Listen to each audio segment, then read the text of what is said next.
Enforcer captain Mark D'Amato now controls all skaters. I am the dominant figure in this league. I run this league. To gain his position, D'Amato defeated Quake captain Sean Atkinson on the most brutal match race in Roller Jam history. Tonight, the king of the skaters, Mark D'Amato, wages war against the king of the bank track, Richard Brown. It's going to be a bloodbath. The Riot and the Enforcers show no mercy toward their opposition. And Richard Brown is still salty from last season when D'Amato gained his trust, only to double-cross him in the end. Mark D'Amato gotta watch his back, and the Enforcers gotta watch their back. One team will be eliminated from the Wild West Shootout. Next on Roller Jam.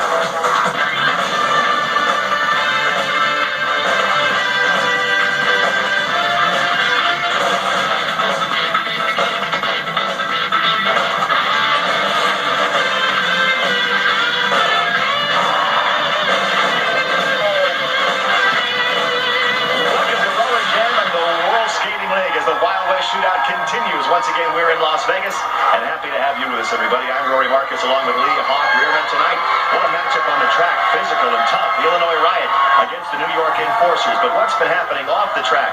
Mark D'Amato of the Enforcers is effectively in charge of the league now after beating Sean Atkinson in the match race.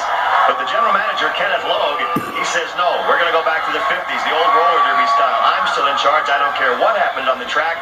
Tonight, Hawk, D'Amato's going to have to answer that. Well, I just have a question. Is Mark D'Amato, technically our boss? I hope not, but I tell you what, whatever you want to say about this Kenneth Logue character, the general manager of the World Skating League, you have to say the man has persistence. He keeps kicking and scratching, and Mark D'Amato, everybody else in the World Skating League, for once, are unified against one person, Kenneth Logue. But I got to say, I'm starting to kind of like this guy because he is so tenacious. You better have the first aid ready tonight, because with the skaters on the track, Mark D'Amato, Tim Washington for the Enforcers, Ray Robles, Little Richard Brown for the Riot, this could be a very, very physical, tough matchup. Well, absolutely. We know the Enforcers like to keep it low scoring. The five-borough lineup led by D'Amato and Washington. But for once, they can't gang up on people because for once, there's two. You got Little Richard Brown for the Riot, and you've got the new addition, Ray Robles to the World Skating League. It's going to be slam-packed, smash 'em up roller jam right now. No doubt about it, it will be, Hawk. But you know, Mark D'Amato, he still has this whole union thing running through his mind. As you look at him on the track, you're never sure if he's thinking about the game or if he's thinking about his union and trying to run the league and get rid of Logue. And who else knows what he might have in his mind. But right now, the Illinois Riot, what's on their mind is to come out and take this bank track and get ready for their game tonight. The Illinois Riot, led by Richard Brown, and of course, Patsy Delgado on the women's side. She'll be out in just a minute wearing those quad skates. She's an old-timer and only but a goodie. And a good look at her. Just like many here in the World Skating League, especially some of the older, I don't want to call her an old-timer, but she knows how to play to the crowd, Rory. She gets them going. She does know how to play to the crowd, and she yells back at the crowd if they yell at her, too. There's Ray Robles. He is one tough hombre on this track. And the Grand Exalted King, Little Richard Brown of the Illinois Riot. I love to see this guy play. We're here in Vegas, where if you're named the king, you're the man of the hour. I guess this is his hour, at least for this hour.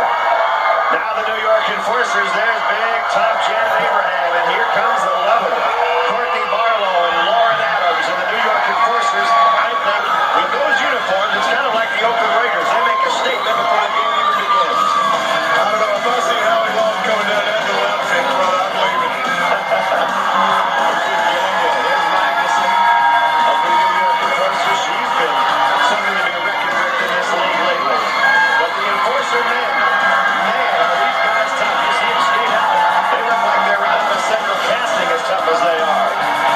Rocky Bowman goes by. There's Dan Gavani, and the Enforcers almost never crack a smile. Here's a guy, I don't know if he cracked a smile at birth or when he was a baby, but we're still waiting. Tim Washington. What's he got in his arms? And, Roy, I've seen it all. He is a walking crime scene. Tim Washington, big nasty, just left the scene of the crowd. Big Tim Washington is out there to help his leader. The leader of some of the skaters, at least in this league, Mark D'Amato. Of course, D'Amato will tell you, I lead everybody, I'm the greatest and all of that. But Richard Brown says he's the king, so who are you going to believe? But D'Amato plays to the crowd, and they might be right about that, whoever brought that sign out here tonight. Well, Broadway, Danny Wolf is in the infield, and he's about to talk to the great king, Little Richard Brown.